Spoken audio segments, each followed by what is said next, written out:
אתה במוצב. אצלנו ה7 באוקטובר מתחיל לפני 6:30. אני הייתי לוחם במחלקת מרגמות בגדוד 13, גולני, ובאותו לילה אני, יותם סרור, הסמל שלי תמר בן יהודה, זיכרונו לברכה, שלושתנו עושים לילה לבן. הרשינו לעצמנו בשבתות וחגים במיוחד לעשות לילה לבן עד לכוננות עם שחר, ואתם יודעים, יש לנו זמן לישון מחלקת מרגמות עד לכוננות הבאה.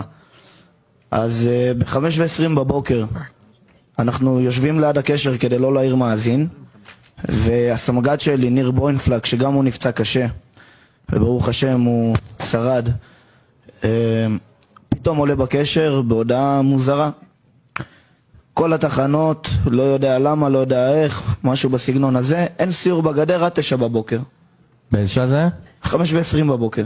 כל תחנות נשארים כאן משנה, אז מבחינת קרקע ואויב אין לנו דברים משמעותיים. מבחינת כוחותינו יצאה הנחיה מהחטיבה שעד השעה 9 בבוקר מול הערכת המצב אף כלי לא מגיע לבורמה.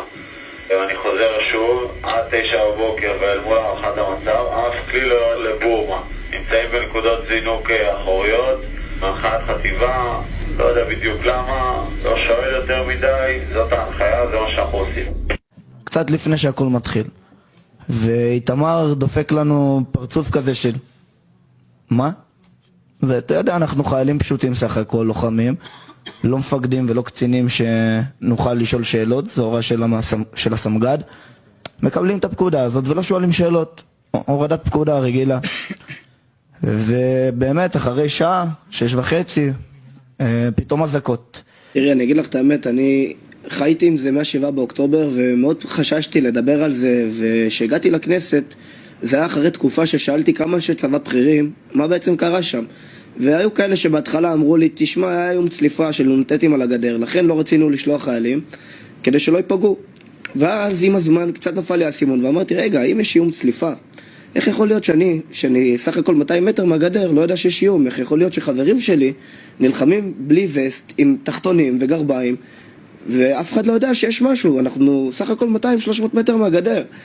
ואז זה עוד הפעם ישב לי בראש, ובאמת הזמינו אותי פתאום לכנסת. הרגשתי שזו ההזדמנות באמת לפתוח את הנושא הזה ולדבר עליו ולהבין בעצם מה קרה שם.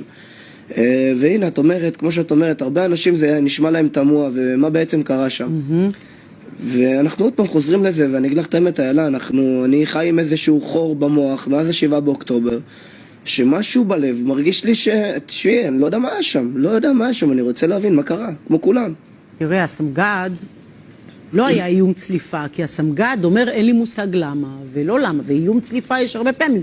הוא אומר את זה בזמן אמת, ב5:20 בבוקר, מישהו אמר לו להגיד ככה, הוא קיבל הוראה, בלי הסבר. וזה... נכון, אז אנחנו בתור חיילים, שאנחנו שומעים את הדבר הזה, אז כמובן אנחנו ממלאים פקודות. זה כן נשמע לנו קצת מוזר, אבל חיילים בשטח, ואנחנו כבר בקו הזה כמעט חצי שנה, וקצת פה ושם הפסדים. את יודעת, מהפסד ל7 באוקטובר יש פה... הפרות סדר.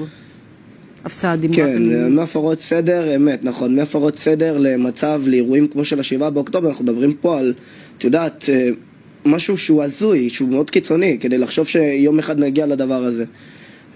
דיברתם ביניכם מאז? אחרי שהתפרסמה ההקלטה שלו.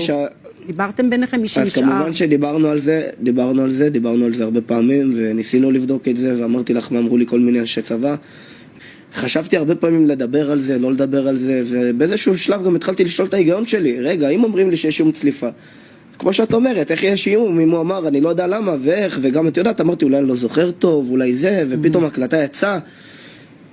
את יודעת, יש לי פה אחריות, אני לא יכול לדבר על דבר כזה בטלוויזיה, ויש השלכות למה שאני אומר. אז פתאום הדבר הזה צץ, וההקלטה הזאת התפרסמה, וזה כמו פלשבק החזיר אותי ממש לאותו יום.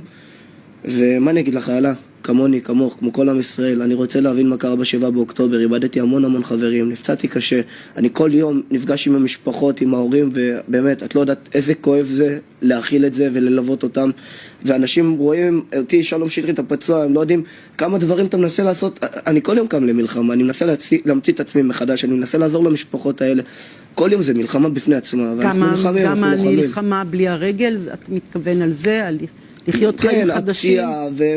בדיוק, וגם להמציא את עצמך מחדש, להתקדם בחיים, לא לחיות את הדבר הזה. את יודעת, אנחנו בסוף זכיתי בחיים, אני צריך גם להתקדם בחיים, אני לא יכול להישאר תקוע באותו מקום, אין לי רגל, איזה מסכן.